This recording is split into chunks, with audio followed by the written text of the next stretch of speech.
Usa utumizi wa wanyama ama kutumia binadamu kama chombo cha kulima shamba na kufanya kazi ya mashinari kwa shamba. Ungana nasi Jumapili saa 9:30 hapa KBC Channel 1 kwa uhondo kamili.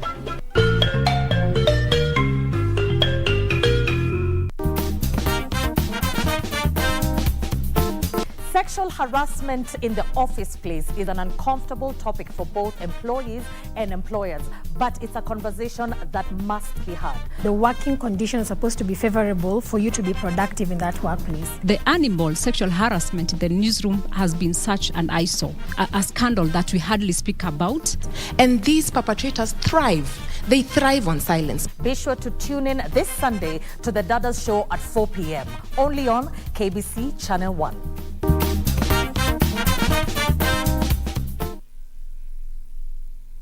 The government set up the Universal Service Fund to bring communication services to remote and hard-to-reach parts of the country.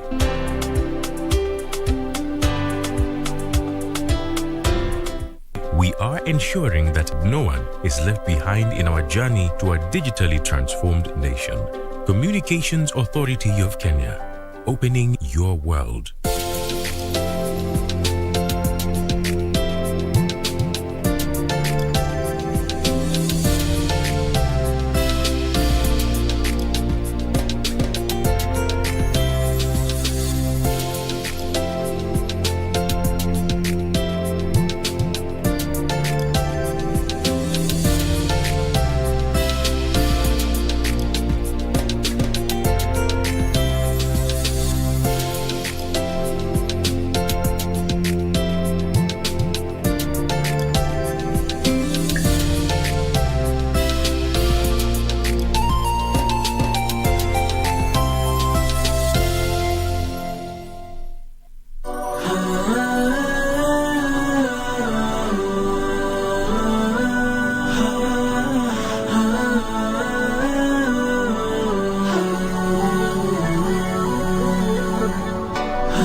Good evening and welcome to Self-Care Tips. I am Irene Joroge and we're going to talk about how to keep your cool when you're under pressure. You don't have to be someone who's working in a high-pressure office to encounter these things. You could be even at home, a housewife, a student, a college person, or even somebody who is just not doing anything, but you find that that in itself gives you a lot of pressure. When you're under pressure, it is important to take charge and to be in control so that it does not get worse, it does not escalate.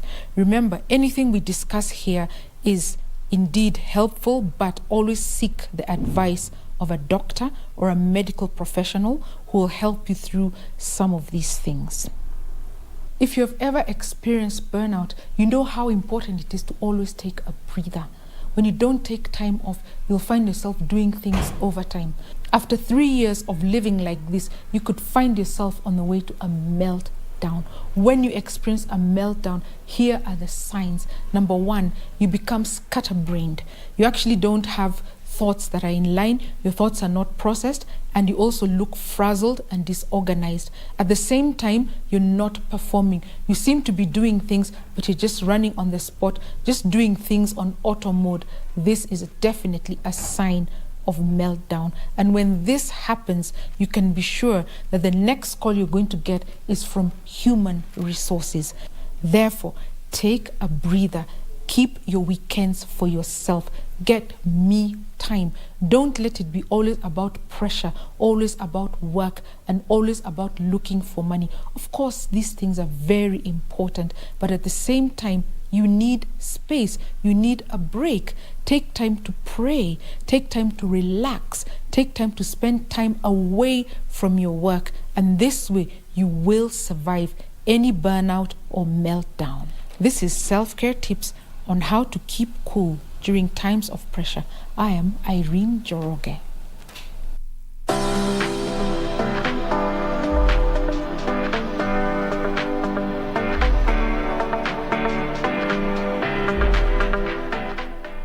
uchaguzi mkuu wa tarehe 9 Agosti utabadilisha pakubwa taswira ya kisiasa ya taifa hili. Je, hii inamaanisha nini kwako wewe mpiga kura? Kila Jumapili saa 12 jioni, jiunge nao Gladys Mungai na Harith Salim kwenye makala yetu ya Kenya ya Amua, ambapo pamoja na wadau mbalimbali watajadili na kudadavua kwa kina michakato ya uchaguzi. Fanya uamuzi wa busara. Usikose kutazama Kenya ya Amua kila Jumapili kwenye runinga uipendayo ya KBC Channel 1. Did you know that while many road traffic crashes are avoidable, human behavior continues to be the leading cause? Stop these crashes before they stop you. Ensure that you adhere to traffic rules to prevent these crashes. Always observe the fatal 6 to be safe. When driving, please ensure that your speed is within the stipulated limits, the road ahead is clear before overtaking, stick to your lane, keep left unless carefully overtaking. Ensure that you are well rested before driving on long distance, and never drink and drive. Usalama barabarani starts with you. Fika salama. This message is brought to you by NTSA and the European Union. Kenya has come a long way in ICT development. The government set up the Universal Service Fund to bring communication services to remote and hard-to-reach parts of the country. We are ensuring that every Kenyan is connected to business, to better education, to better healthcare, to a better life, so that no one is left behind in our journey to a digitally transformed nation. Communications Authority of Kenya, opening your world.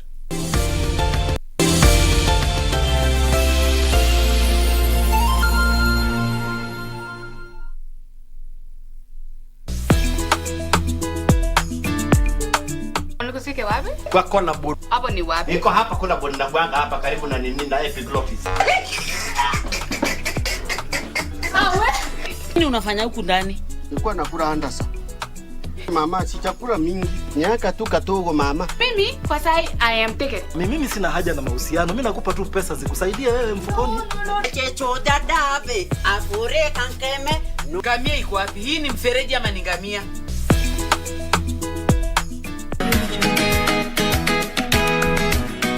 Disappointment. I hate this. You did not do your work. What is all this? Boss, I'm sorry. I'm so sorry. You are not sorry. It's my image here. Kuna nini tena? Niambie Yusuf amfuata nini ofisini? Hapo. Yaani yule mwanamume yuanikoroga wewe. Ni kumbe yule atakifua. Najuta yani kwa nini nilikwambia. Niache. Vile najaribu kusema. Wacha Sule boy yeye ndo atafanya nini? Atajibu.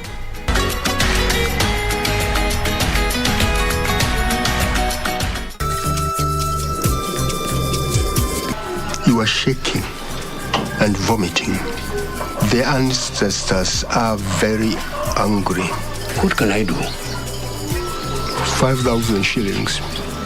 The cleansing worked.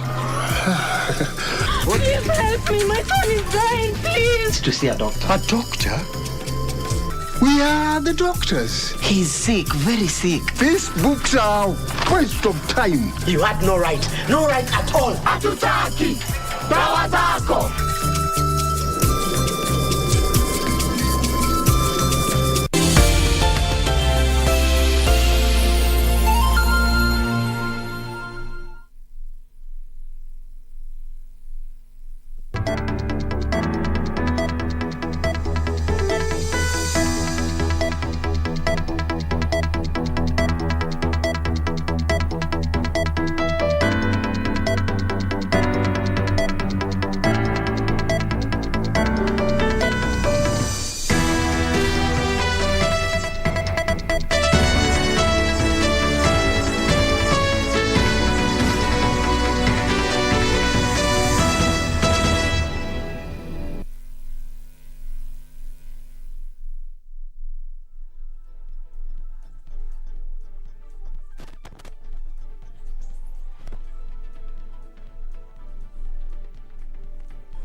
Thank you for joining us on KBC Channel 1, the channel that gives you the most comprehensive news coverage. My name is Kasavuli, and of course it is Saturday again, and this is the Legends Edition. Our sign language interpreter is Byron Aburi, and of course later on tonight we're going to have Topi Liambila on the sports desk. Let's look at the highlights first.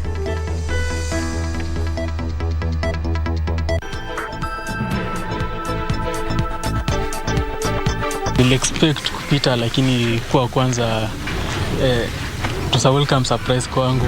Creme de la creme. Jeriel Obura of Mangu High emerges top in the 2021 KCSE examinations. Rewarding performance. TSC to appreciate hardworking teachers.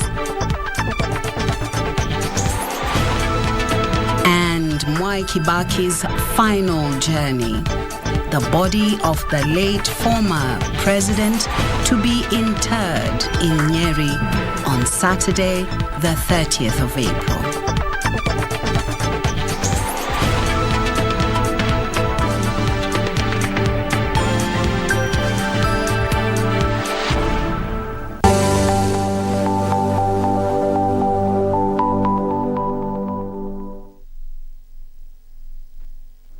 Well, just a small correction there. Our sign language interpreter is Lucy Maura and not Byron Aburi, as I'd said a little earlier on.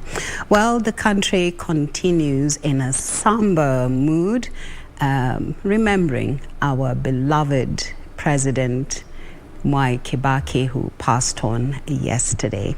Our condolences to the family and all his friends. And on to our main news tonight. Jeriel Ndeda Obura from Mangu High School is the top student in the 2021 Kenya Certificate of Secondary Education examinations. Obura scored a mean of 87.167, emerging top among 826,807 candidates. Mukuha Timothy Kamau of Alliance High School came second with a mean score of 87.139.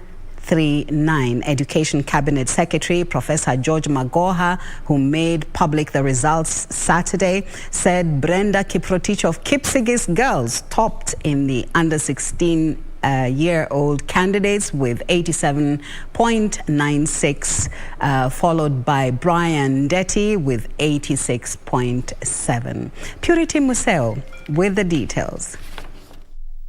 Education Cabinet Secretary Professor George Magoha Saturday released the 2021 Kenya Certificate of Secondary Education KCSE results, the last for the current administration, with Jeriel Ndeda Obura of Mangu High School emerging the overall best performer.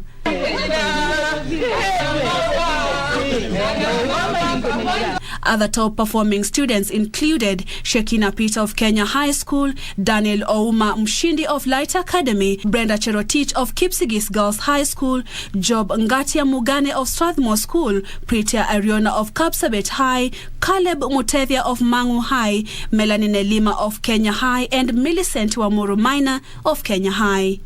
18 counties had more female candidates than males, and the only thing that I was telling His Excellency the President this morning is that all counties in Central region have more females in class. So I don't know whether they are more fertile there, but the others are Taita Taveta, Machakos, Kitui, Meru, Elgeyo Marakwet, Kakamega, Vihiga, Tharaka Nithi, Wasingishu, Laikipia and Kisumu. According to the Education CS, a total of 1,138 candidates obtained an overall grade A in the 2021 KCSE examination compared to 893 candidates in 2020. The number of candidates with minimum university entry qualification of grade C+ and above rose to 145,145, which represents 17.49% in the year 2021 KCSE examination compared to 143,140 in 2020. It is the wish of government and His Excellency the President that all these 105,000 should join universities, and those who want to join TVET for advanced courses are also welcome to join them. A total of 826,807 candidates sat for the examination in 2021 compared to 747,161 candidates in 2020, representing an increase of 79,646 candidates. The CS used the event to enumerate gains made by the government in the education sector, saying it deserves accolades. I am sure that the gains that we have made have created the necessary momentum for even greater reforms in future. The CS appreciating a team he said had contributed immensely on the improvement of education and management of results in the last 8 years, saying their contributions should continue even to the next administration. Professor Magoha said when his term ends he will be walking shoulder high, having ensured the quality of national exams remains uncompromised. The impressive 100% transition policy that the government of His Excellency Muigai Kenyatta has sustained, the push of KCP candidates ensures that all children, and you will see us in the field again, ensuring that all children from all walks of life are taken to school. He warned teachers that no Kenyan child should be denied registration for the 2022 exams, as the government had fully paid, including for candidates in private schools. In the meantime, the Minister of Education has said that it has put in place measures to ensure that the implementation of the competence-based curriculum continues even after the August pause. Purity Museo, The Legends Edition, Nairobi. Thank you, Purity. The Education Cabinet Secretary has commended a number of candidates who registered outstanding results despite scoring below 270 marks in their 2017 KCPE exams. Sharon Chepto from Lelu Secondary School is the most improved candidate in the Rift Valley with a mean grade of A- despite posting 267 marks in the 2017 KCPE examinations. Kelvin Mwangi Njoroge from Jehovah Jireh Secondary School in Nairobi scored 207 marks in his KCPE exams but managed a B plane in results released today. Education Cabinet Secretary Professor George Magoha acknowledged candidates who defied the odds to improve in their performance. The Education CS singled out the likes of Sharon Chepto from Lelu Secondary School, who is the most improved candidate in Rift Valley after getting a mean grade of A-, despite getting 267 marks in her KCPE exams. Boniface Wambuambilo, who scored 241 marks in KCPE exams, managed to get a B plane, making him the most improved candidate from the coastal region. Others included Humphrey Mwangi Maina from 211 to getting a B, Simon Mavi Kituku, who scored 221 in KCPE and attained a B, and Kelvin Mwangi Njoroge from Jehovah Jireh Secondary School in Nairobi, who scored 207 marks in his KCPE exams and got a B plane in KCSE. Shawiza Isaac from Makuchi Secondary School, and from 242 to a B stand. Second last, Okoth Cindy Adhiambo, Sigoti Complex Girls Secondary School. Among the most improved schools in performance included Arabuko Forest High School, Graceland Boys Senior School, Mama Malia Academy School, Uhuru Secondary School, and Lemek Namunyak Girls Secondary School, which is in the Rift Valley region. There is opportunity in every school. You will decide. There tends to be a tendency that the national schools do better. Of course, they are regimented. There is thorough discipline there. Go to Kapsabet, go to Kenya High School, go to Alliance. Children don't have time to think about, iko kibriti ko wapi. Do you get the point? And you can create that culture in any school, even during the day, even the day schools. The CS, however, noted that there was a decline in the overall subject performance, with only 11 subjects recording a significant improvement compared to 19 subjects that recorded a significant improvement in performance in 2020. For Legends Edition, I'm Safin Acheng Oma. The Education Ministry has withheld results of one top school due to examination irregularities. Education Cabinet Secretary Professor George Magoha says a further 441 exam results have been cancelled. And as Gishuki Washira reports, the National Secondary School, whose results have not been released, will have to wait the conclusion of investigations into the matter. The 2021 KCSE exams saw the government pull together resources from the Ministry of Interior and the Ministry of Education to curb exam malpractice. Despite the enhanced measures to promote honesty in the national exams, 441 cases were reported and their results have been cancelled. One top school, according to Magoha, will not be receiving results after they were withheld pending investigations. There are 441 cases reported in 2021 examination and one case of the entire center. I wish to categorically state that NEC will not have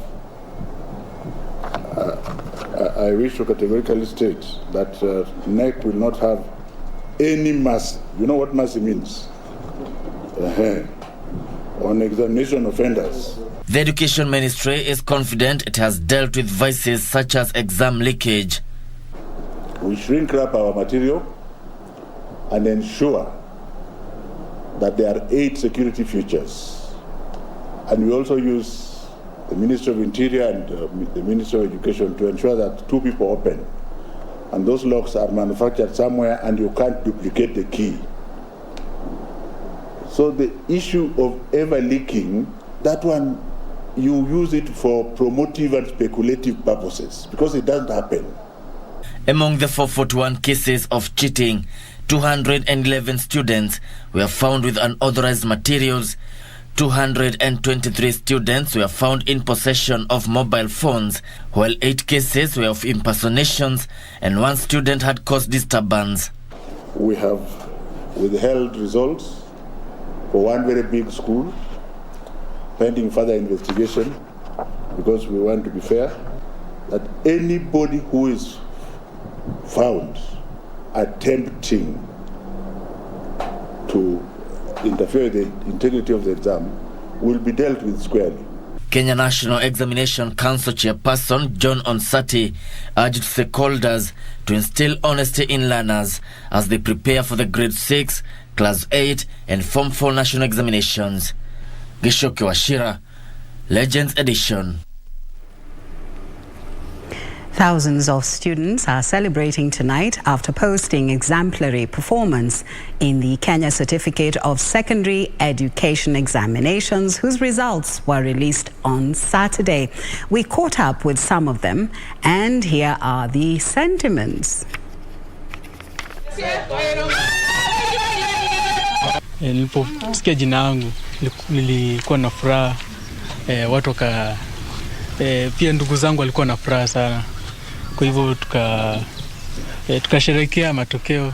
Niliexpect kupita, lakini kwa kwanza it was a welcome surprise kwangu. I think I've done my best and I'm proud of myself. I'm thankful, Mom, for the support, for the sacrifice. I'd like to pursue Bachelor of Medicine and Bachelor of Surgery.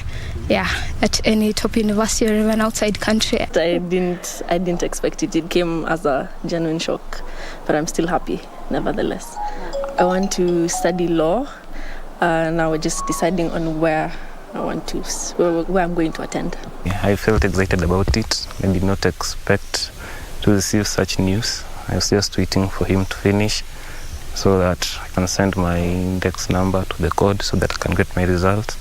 I knew I'll perform well, but not to that extent. I didn't expect my name to be read that way.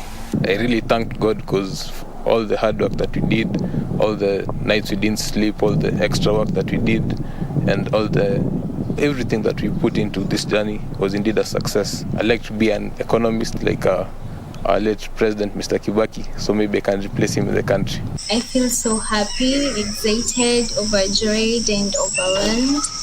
I didn't expect that I'll score that A. Yeah, I really thank God for this far. I wish to pursue medicine, Bachelor of Medicine and Surgery in the University of Nairobi, if not abroad here. And I'm so grateful for that. All the community in the school enabled that, and I really worked for it, let's say, and I did expect it because of the amazing job I've done. Career, I want to study medicine and to help the nation Kenya in everyone, and everyone to be happy with their health and everything. Yeah. Congratulations to all of them, and we just thank God for their humility. President Uhuru Kenyatta on Saturday morning received the 2021 Kenya Certificate of Secondary Education National Examination results. The results were presented to the head of state by Education Cabinet Secretary Professor George Magoha. President Kenyatta commended the Ministry of Education and NEC team for delivering credible national examinations which have shown tremendous progress in the day and sub-county schools. The president pointed out that more resources should be channeled to the sub-counties and day schools as they are a lesser burden to the parents.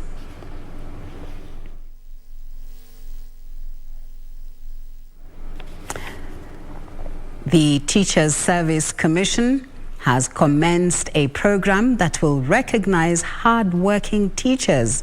The Mwalimu Award program is set to appreciate teachers who have gone the extra mile in improving education standards in the country. Speaking during the release of the 2021 KCSE examination results, the Teachers Service Commission CEO Dr. Nancy Macharia noted that the Commission will work with relevant officers to explore modalities of institutionalizing the Mwalimu Awards with existing policy and legal frameworks. I am happy to announce that His Excellency President Uhuru Kenyatta has today graciously accepted the Commission's proposal to introduce a Mwalimu Award to recognize all well-performing teachers. Nancy, at the same time, noted that the Commission will embark immediately on the exercise of recruiting 5,000 teachers who will ease the existing shortage in schools, with emphasis on sub-county secondary schools, which admit the bulk of learners. In this year's budget statement that was made last week, the National Treasury Cabinet Secretary Ukuri Yatan allocated TSC 2.5 billion for the recruitment of 5,000 teachers on permanent and pensionable terms in the next financial year. The government has once again allocated the TSC 1.2 billion to recruit 6,000 interns as a stopgap measure to ease the teacher shortage in our schools, which stand at 114,581 teachers. The Commission, according to Macharia, will commence the first phase of training CBC secondary teachers on the 25th of April this year in preparation for the first cohorts of junior secondary school learners in January 2023. The first phase of this training will involve 60,000 teachers drawn from both public and private secondary schools, including special needs institutions, and will be concluded on 13th May 2022.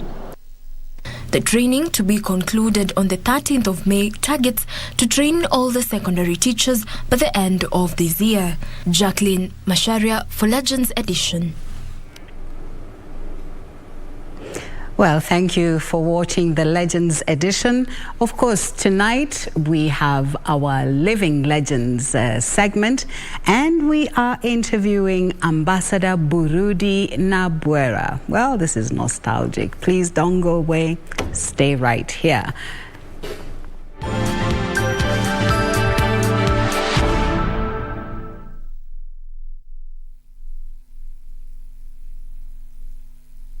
Ili kupata Warumi 8 kama skiza tune kwenye simu yako, bonyeza *811 *815#.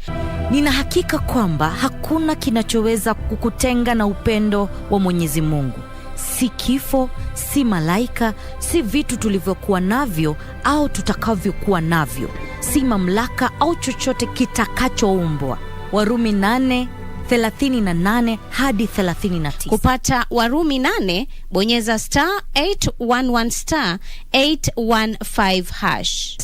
*811 *815#. Do you have a news story to share with KBC? Get in touch swiftly on email news@kbc.co.ke or call 0723-892-654 or 0734-780-124. Did you know that while many road traffic crashes are avoidable, human behavior continues to be the leading cause? Stop these crashes before they stop you. Nikusike wapi? Kwa kona board. Hapo ni wapi? Niko hapa kuna board na gwanga hapa karibu na nini na Epic Office. Nini unafanya huku ndani? Nilikuwa nakula handasa. Mama, si chakula mingi. Nyaka tu katogo mama. And never drink and drive. Usalama barabarani starts with you. Fika salama. This message is brought to you by NTSA and the European Union.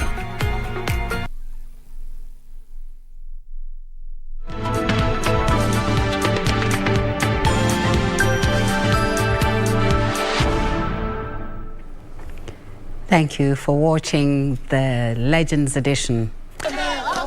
There were muted celebrations in Nyanza region as academic bigwigs failed to make a mark in national examinations.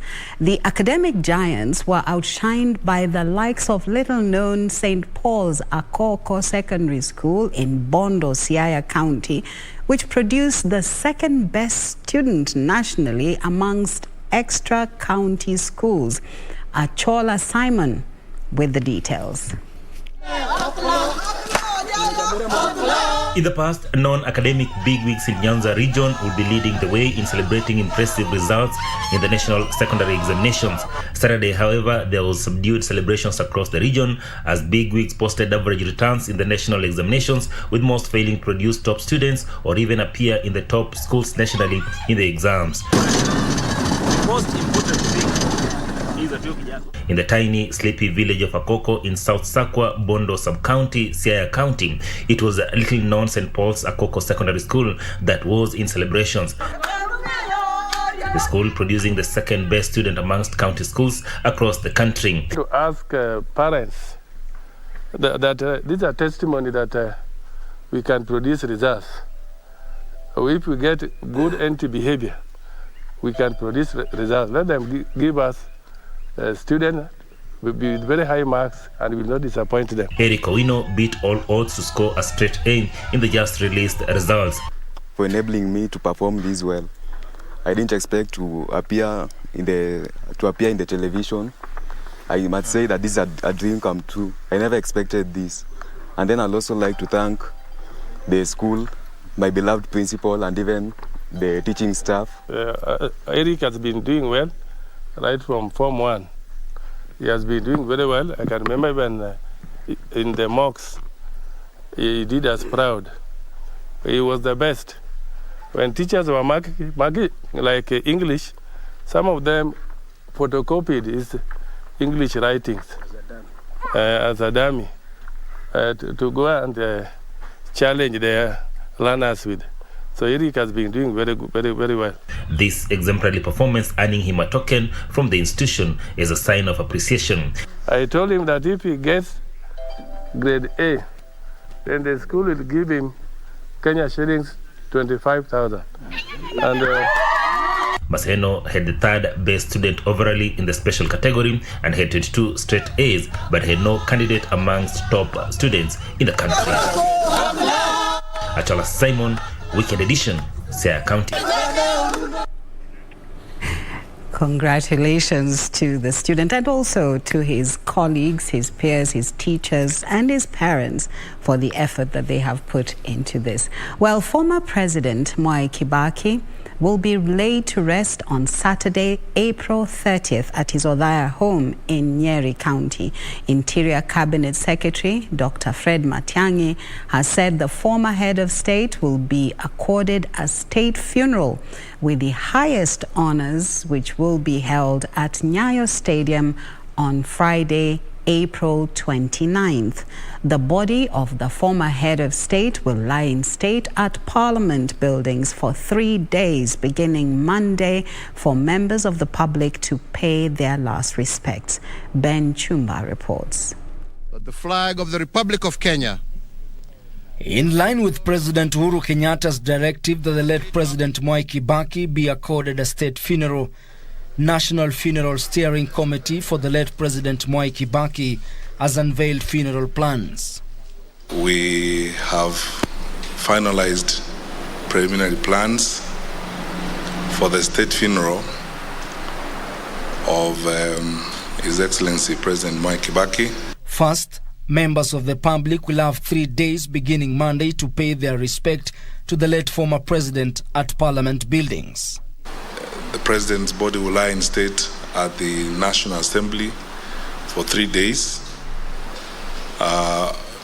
between Monday and Wednesday this week for members of the public and the rest of the country's leadership to pay their respects. Kibaki will on 29th April be accorded full military honors when his body shall be taken to Nyayo Stadium for a state funeral service.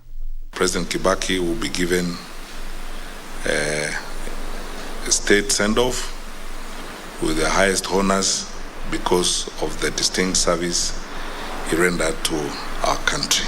On Saturday, April 30th, at his Othaya home in Nyeri County, former President Mwai Kibaki will be laid to rest. We will issue a very comprehensive statement and plan tomorrow with details of other activities that will happen between tomorrow and Saturday 30th.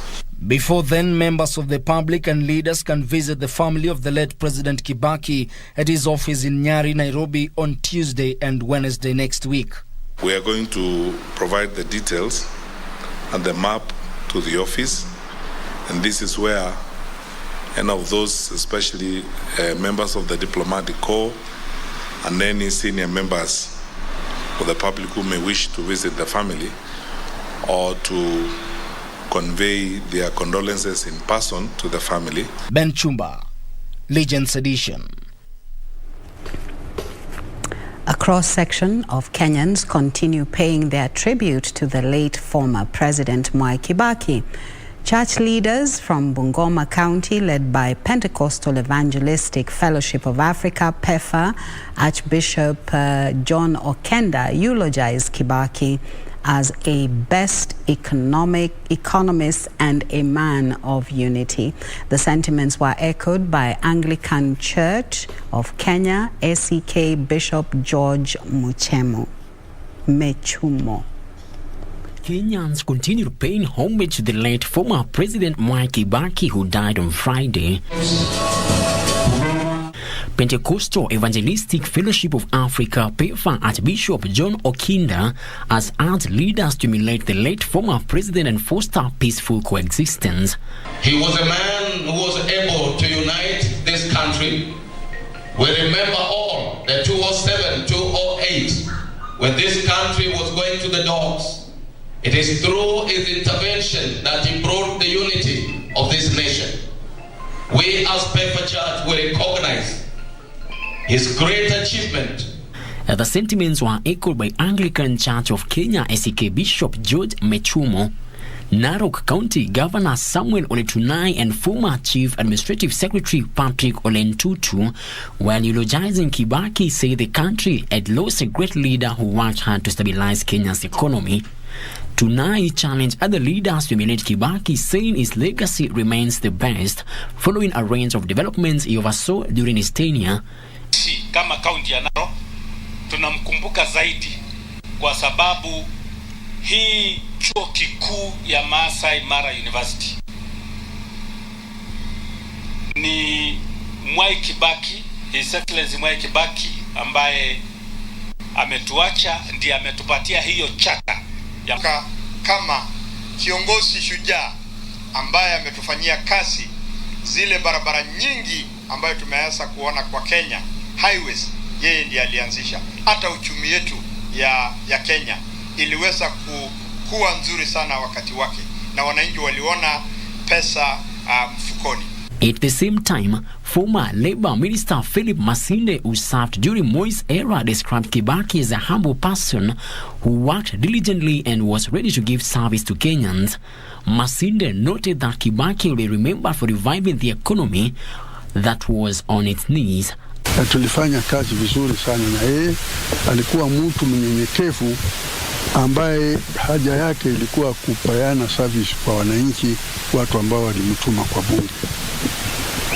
Hakuwa mtu wa kujidai ya kwamba nilikuwa vice president, kwa nini nirudi kuwa minister. Alikubali na akafanya kazi yake kama minister, tena kazi vizuri sana. Ikiwa alikuwa anasikizana sana na sisi wengine wote. Others who conveyed their condolences were Regional Police Commissioner in Central Kenya, Peter Musyoki, who said it was a big loss for Kenyans.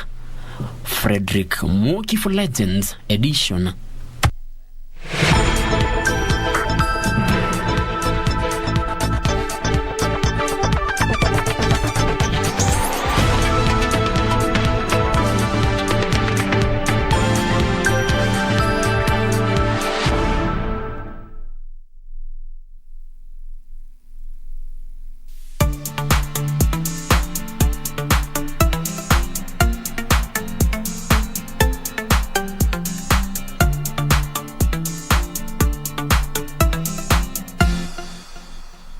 Uchaguzi mkuu wa tarehe 9 Agosti utabadilisha pakubwa taswira ya kisiasa ya taifa hili.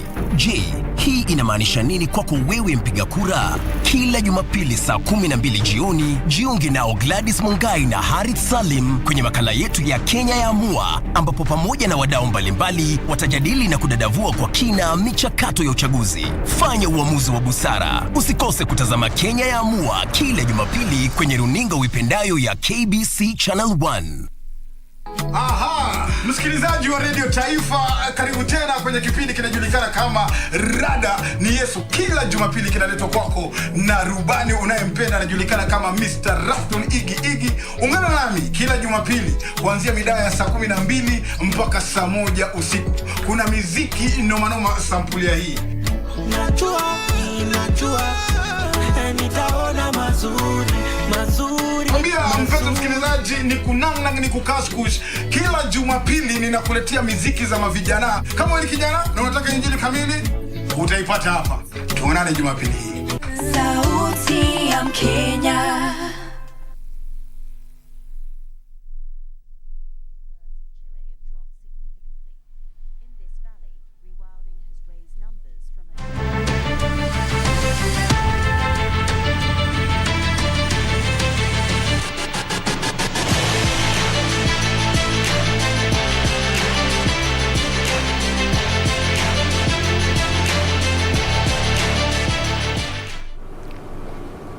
Well, it's good evening once again, and a big welcome to the Legends edition this Saturday evening. I'm Topi Liambila with the sports updates. Now, players, coaches and athletes have paid tribute to the late third president of Kenya, Mwai Kibaki, for his dedicated work in promoting sports in the country. The athletes have also called on those who will be voted in after the August polls to follow Kibaki's example in order to develop talents in the country. Tourism and a range of work. best way he contributed in sports was by empowering the youths. He enabled the youths to know that they can use their talents to build themselves and contribute in building the country. By doing that, giving out that information and helping them to understand that they can do it was enough. And again, he helped people with devolution, bringing stadiums to counties and all that. It has helped sports at county levels, and by doing that, it has helped to build talent from the grassroots. Naweza sema imekuwa ni pigo kubwa sana kupoteza former president Mwai Kibaki. Maanake ukiangalia ni mtu alikuwa na mcheshi sana, kwanza akiongea alikuwa anafurahisha sana watu, na pia ameplay very big part kwa sports.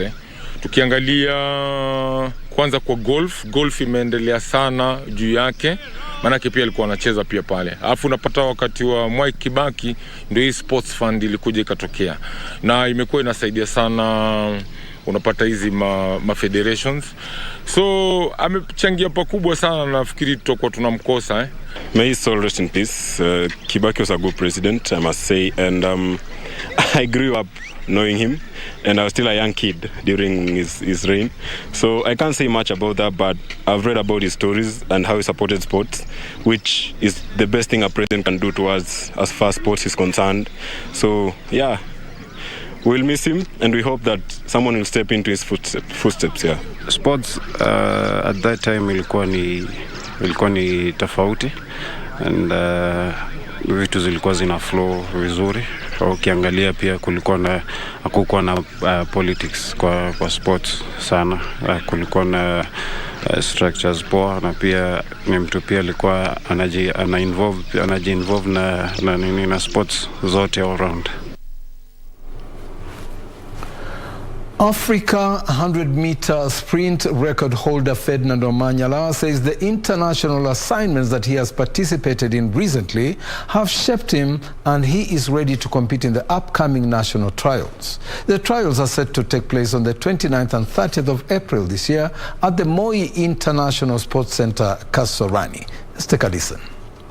Speaking after today's training at the Kasavuli Stadium, Africa's 100 meters record holder Ferdinand Omanyala said he was ready to compete for a podium finish in the upcoming Commonwealth Games. South African Grand Prix there was a lot of tension build up around that race, but we were at the warm-up and nobody was talking to each other. So that race had so much pressure, but I went there, executed the race, and I just ran a perfect race that day, and I believe it's getting better and better because my start was like 90% fine. So I'm looking forward to running more and more of those times. And it was the start of the season. I started a sub-10, so that means we have so much more coming. Omanyala also stated that the upcoming national trials and the Cape Keino Classic competitions are very important, as he expects a strong opposition from Olympic silver medalist Kenny Bednarek. At the national championships next week and the Cape Keino Classic, they are both big races, and I'm ready for them because I've been training and I'll use the races also as a way of preparation towards the World Championships and the African Champs and the Commonwealth Games. The national trials will be held on 29th and 30th of April, while the Cape Keino Classic will be held on 7th May at the Moi International Sports Center, Kasavuli. For Legends Edition Sports, I'm Daniel Mwendwa. Jacqueline Sherono from Dagoretti and Geoffrey Rono from Makadara reigned supreme in the 3,000-meter race during the Nairobi Regional Athletics Championships held today at the Nairobi West Prisons grounds. Cherono outsprinted her competitors in the last 200 meters in the 7.5 laps race to cut the tape in 9 minutes, 58.5 seconds. Elizabeth Mweri of Embakasi came second, clocking 10 minutes, 8.6 seconds, as Langata-based Triza Cherotich clocked 10 minutes, 18.5 seconds to finish a distance third. The AK Nairobi region used the event to select athletes who will represent it in the national championships slated for 29th and 30th April at the Kasarani Stadium. Hiyo ilikuwa mbaya, lakini niling'ang'ana. Uwanja ni mbaya, unajaa tu.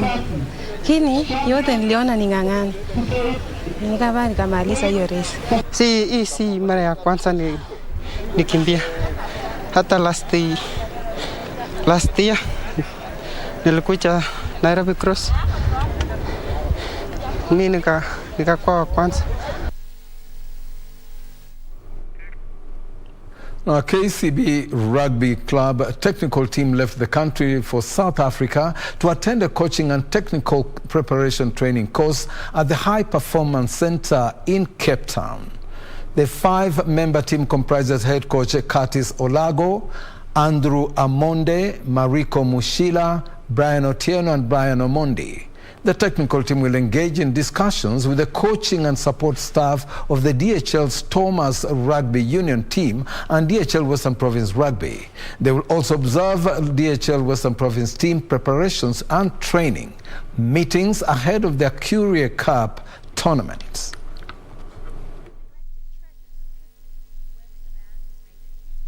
We're just going to improve on what we've been doing. Every year I've been going and improving on our game model.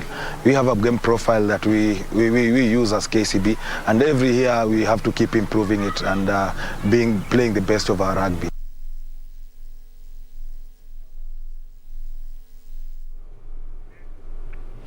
From the national soccer scene, Police FC head coach Sami Omolo is confident that he is capable of helping the side stabilize their season after a wobbly campaign so far. Speaking ahead of their Kenyan Premier League match against league leaders Kakamega Homeboys, Omolo said he wants to change the identity of the team's playing style and make them more a possession-based team.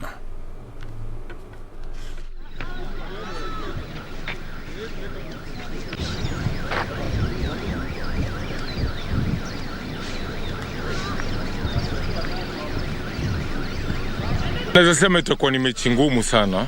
Ukiangalia sisi pia mechi mbili hatujakuwa na matokeo nzuri, na pia hao pia mechi mbili wamekuja wakapiga sare. So hizi ni timu mbili yenyewe zitakuwa zinataka sana kujichangamsha sana kwa hiyo mechi. Ni mechi ngumu sana, but I believe tumeprepare poa. Hopefully kesho tutapata good results. Still on soccer, National Super League side Muranga Seal FC visited the Kotong Lengo home of the elderly in Gaturi as a way of honoring the late President Mwai Kibaki, where they donated beddings, foodstuffs, clothing and cash. Leading the group was the club's coach Vincent Nyaberi, who stated that despite facing challenges, the team saw the need to give back to the society. Nyaberi also called on well-wishers to support the needy as a way of giving them hope. The home was opened by the late President Kibaki on the 27th June 1982 when serving as the country's vice president. Wacha ikiwe ni kama changamoto juu ukiangalia sana huku nje kuna watu wengi wanateseka. Ningeomba matimu zikiweza, kuna zile cooperative, kuna zile makambuni zikiweza zikujisaidia wazee kama hawa na wale wako disabled, inaweza kuwa vizuri sana. Hii ni initiative pia inasaidia kama team juu sisi wachezaji tumetoka watu places mbalimbali, na tukiletwa hivyo pamoja kama familia, at least tunakuwa na hiyo togetherness, na bado inatupea tukipeleka hivyo kwa ground naona kuna improvement kabisa. And over on the international scene, the long-awaited Arsenal capped off a big week of their Champions League hopes by beating Manchester United 3-1 to stay fourth in the Premier League. Nuno Tavares, Bukayo Saka and Granit Xhaka fine strikes secured Arsenal's second win in 4 days. Tavares' arm up in the air, but that's not the case here. You know, he can't get his head on it, and he's leant forward with...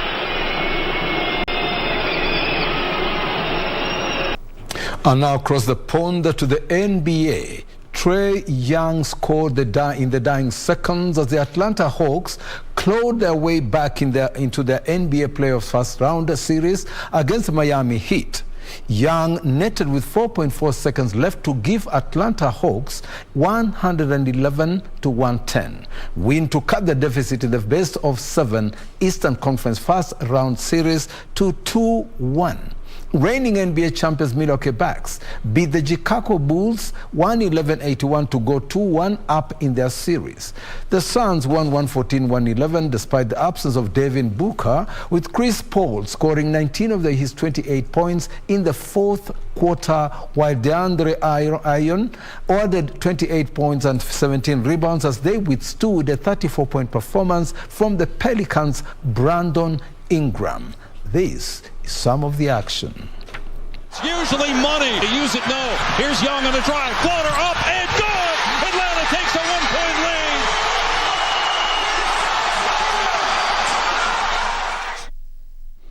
And that is a wrap for the sports edition this Saturday, Weekend of the Legends edition. We hope that you enjoyed the show and you'll be with us again next week, God willing.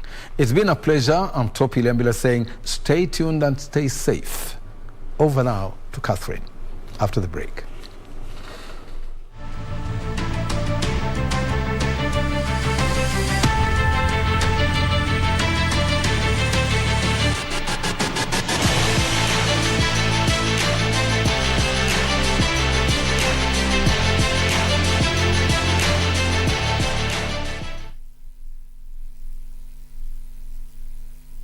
Did you know that while many road traffic crashes are avoidable, human behavior continues to be the leading cause?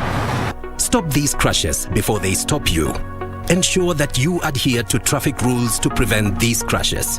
Always observe the fatal 6 to be safe.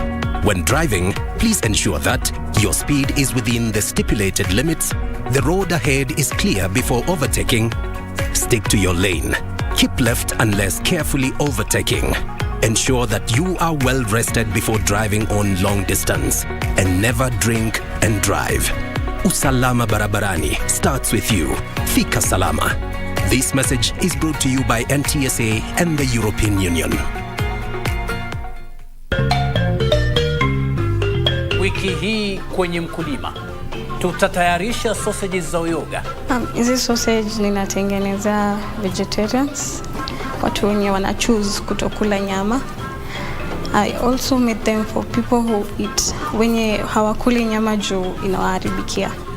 Kisha tuangalie mashine 2-3 ambazo urahisisha kazi ya mkulima. Share tractor ilianza kama project. Kwa tunatafuta mbinu ya kupunguza utumizi wa wanyama ama kutumia binadamu kama chombo cha kulima shamba na kufanya kazi ya machinery kwa shamba. Ungana nasi Jumapili saa 9:30 hapa KBC Channel 1 kwa uhondo kamili.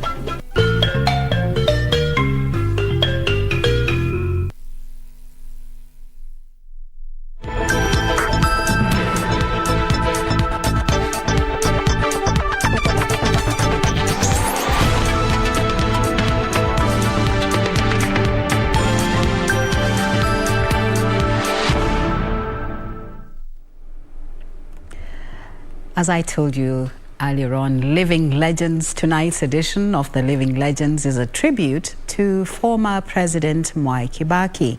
And to give some insight into the life and times of former President Mwai Kibaki, we hear from a man who knew him from Makerere University, the London School of Economics, and served the country together as state officers. Our living legend tonight is the first Kenyan ambassador to the United States of America, Honorable Ambassador Burudi Nabwera. Welcome. Good day, my name is Daniel Wahome and welcome to this edition of The Living Legends. And today, on the day that, as we celebrate the life of former President Mwai Kibaki, we get to speak to a man who was in university with him, not just at Makerere, but also at the London School of Economics. They worked together in Kanu as executive officers, with former President Kibaki as a national executive officer and him serving in Kakamega district as it was known then. And later, they were together in cabinet and he got an appointment to head one of Kenya's sugar farms. And this evening, we speak with the Honorable Ambassador Burudi Nabwera. Balozi, let's start this conversation with how you got to meet former President Mwai Kibaki when you joined Makerere University in 1950.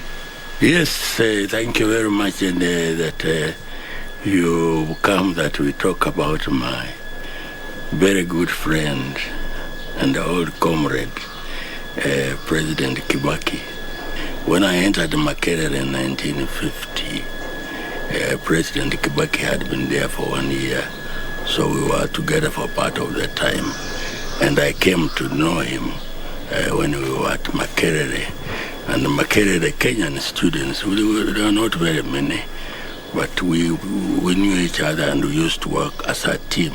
After he finished his degree at Makerere, because it was the first group, I think he was in the first group that they started doing the London degrees at Makerere. After Makerere, a twist of fate going your way, and you both joined the London School of Economics. He studies public finance, you study something different. At the London School of Economics, he was doing very well. He was doing very well, easy.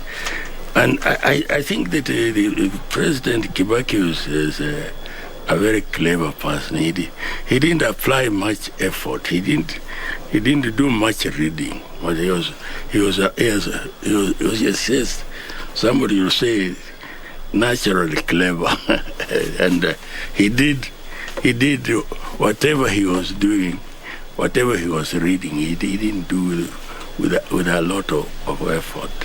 Then coming back to around 1960, as the clamor for independence was growing, you were called up to work for the party that was known as the Kenya African National Union, Jaramogi Oginga Odinga and James Gishuru at the helm of the party then. And as executive officers, what is this that came to you and the call that allowed you to serve your nation then? I think for Kibaki, and to a certain extent for me, it was, we were moving towards independence. And, we were sort of misfits. Because you have like when I came back from England after I'd finished my studies, I was a misfit because the district commissioner told his special branch people to be very careful about me because they had some strange ideas, he felt, and they should keep me under very close observation to see what I was doing. So we came back as suspect, and that is why it was. For Kibaki, it was a big sacrifice because he had a great future in the intellectual world. He would have been a professor of economics, maybe a big specialist on African. So when for him to have very willingly and very quickly accepted Jaramogi's advice that he needed him in Nairobi, and he was coming when he didn't know who was going to pay him. That even did not occur to him. You just went and you are told, take care of this situation. And similarly, when I came back, Jaramogi took me to Mzee had then returned, and I said this one is now going to be the executive officer for Kakamega. So we were appointed to different districts. 1991, it's Christmas Day, and two things happened. Peter Oloaringo is sacked as education minister, but the big announcement by former President Mwai Kibaki, how was that received? I didn't even expect him to quit. I don't know. It's something that had been planned very carefully, and it was about Christmas when he announced. And nobody, And not a very long time ago, he had said that if you think of fighting Kanu, it's like cutting Mgomo with a razor blade, you know.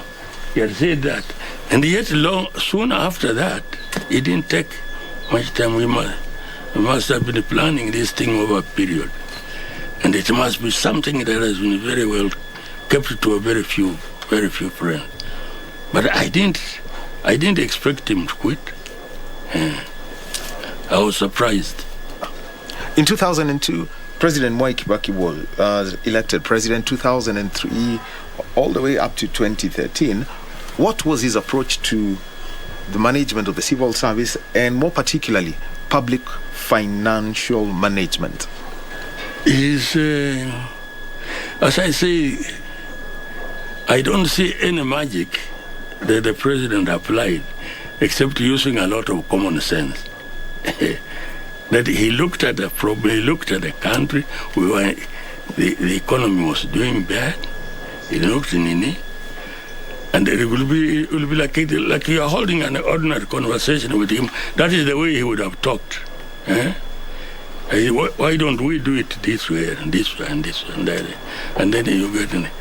And as I say, as I was trying to explain to you in the house, that he found that the economy was in bad shape, and he found that we were spending much more than we were earning.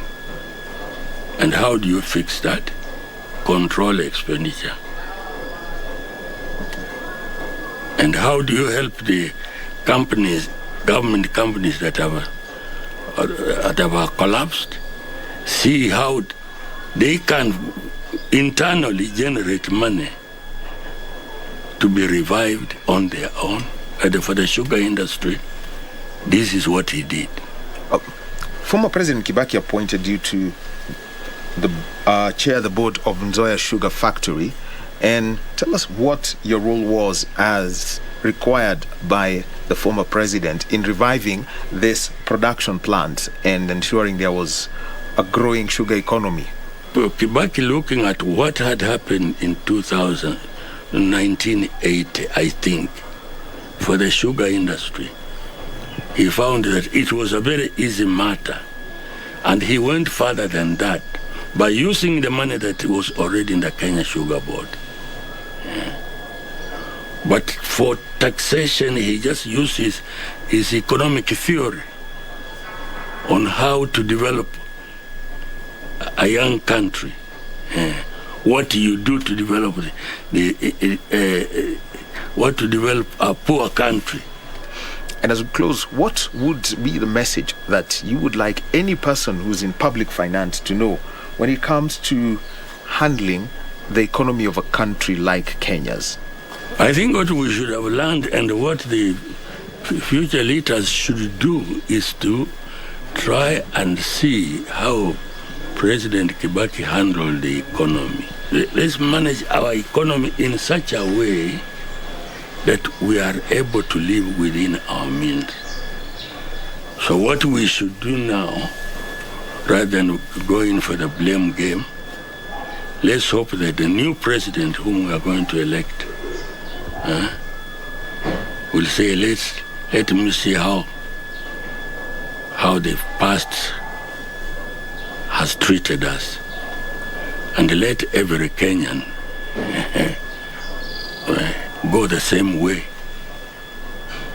that we look at our economy. It can be done. It can be done. We do the Kibaki trick.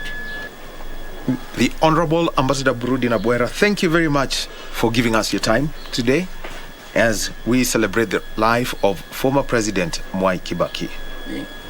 We have been speaking with the Honorable Ambassador Burudi Nabwera. He is one of the pioneering Kenyan diplomats. He was posted to the United States and the United Nations when Kenya gained independence. And he was a university student at the same time that former President Mwai Kibaki was at Makerere and at the London School of Economics. They worked together in public service, in government, and made sure that this country grew. As we celebrate the life of former President Mwai Kibaki, we would also like to thank the Honorable Ambassador Brudi Nabwera for giving us the insight into the late Mwai Kibaki. My name is Daniel Wahome. Thank you for joining us on The Living Legends.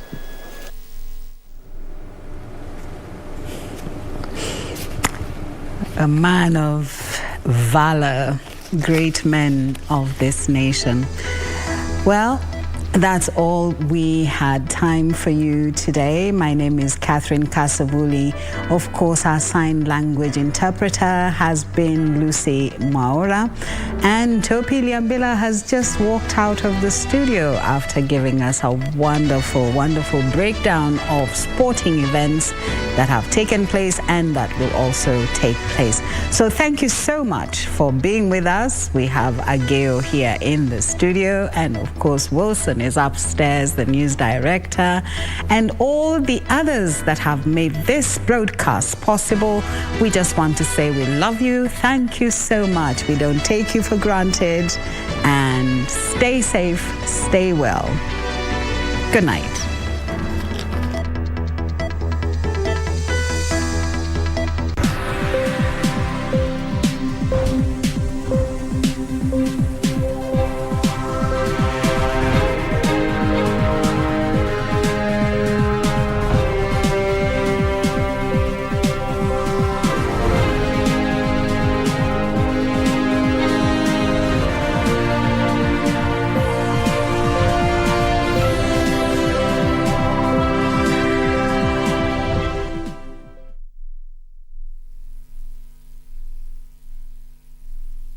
The government set up the Universal Service Fund to bring communication services to remote and hard-to-reach parts of the country.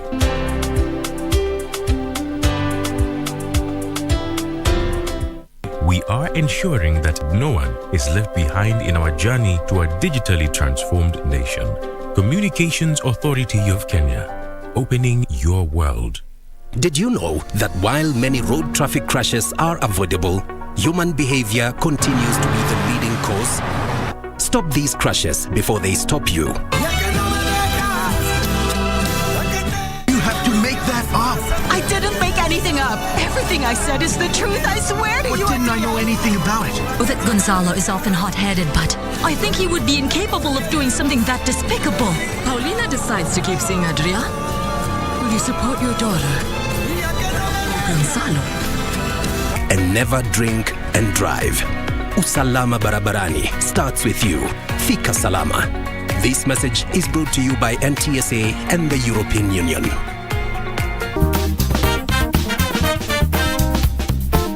Sexual harassment in the office place is an uncomfortable topic for both employees and employers, but it's a conversation that must be had. The working condition is supposed to be favorable for you to be productive in that workplace. The animal sexual harassment in the newsroom has been such an eyesore, a scandal that we hardly speak about.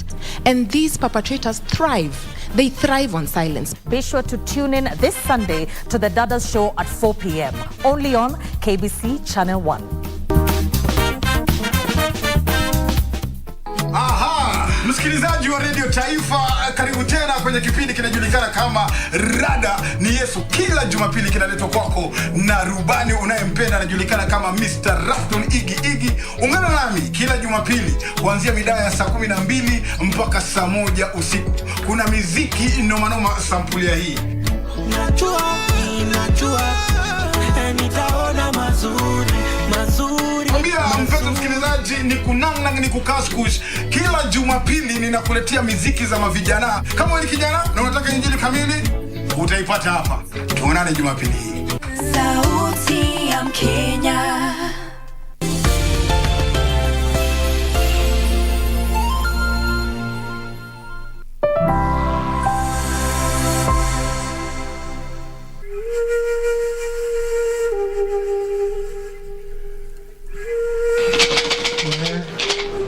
Mwene inyaga takolia kohe inya akohonya mutu ulio we ha komete Bye.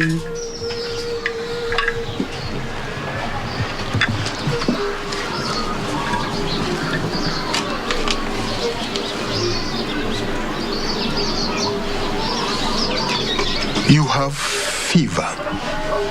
You are shaking and vomiting. This began when your daughter was married. The ancestors are very angry. You did not give your daughter to her chosen husband. I wanted her to marry the right man. The ancestors are not pleased. What can I do?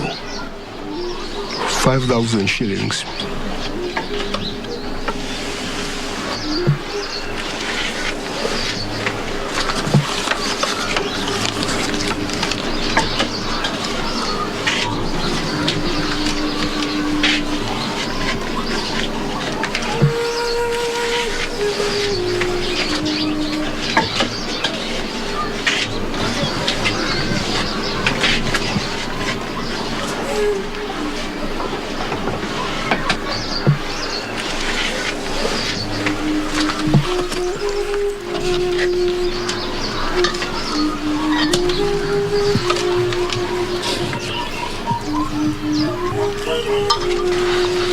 Take a spoon of witch twice a day, and to cleanse yourself, you must bathe in a river just before the sun sets. And remember, be careful to follow the things that are set for us to do.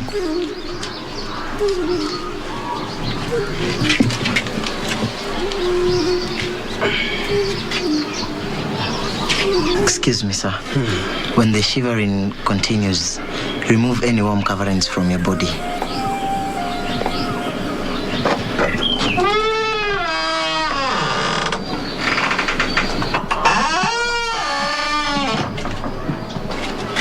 What did you tell him? Nothing, Father. Just told him to make sure he does what you've told him. Go and finish collecting the herbs we need.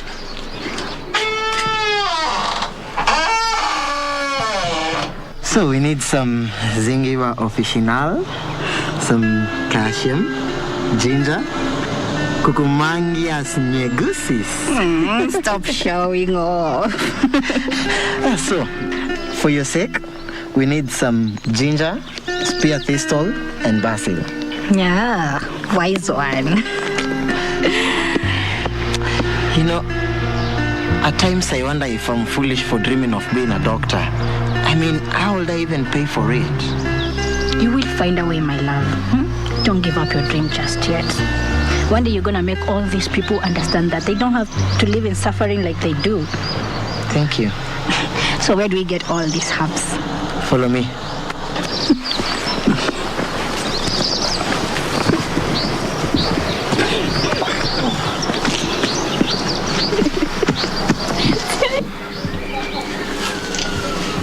I remember my father sitting and I standing over the boiling pot. Oh, how time flies. Father, do you know how did grandfather know he had the power to heal? Your grandfather was a healer. It is in our blood, in the family line. And how do you know what works for what? It is our ancestors who impart knowledge. If you continue to learn from me, you become better. Well, have you ever had a situation you couldn't cure? If it doesn't work, it is the decision of our ancestors. Is that what happened to my mother? Why couldn't you cure her? It was the ancestors who decided it was time to take my wife. I was told a disease befell the village and many people died. It is because we failed our ancestors. But how? What could they possibly have done to warrant such a thing? Believe in our ancestors. They determine a lot about our lives. I don't believe that. What do the dead possibly know about life? Your mother and the villagers died because they embraced the white man's beliefs. The only thing we have as a people is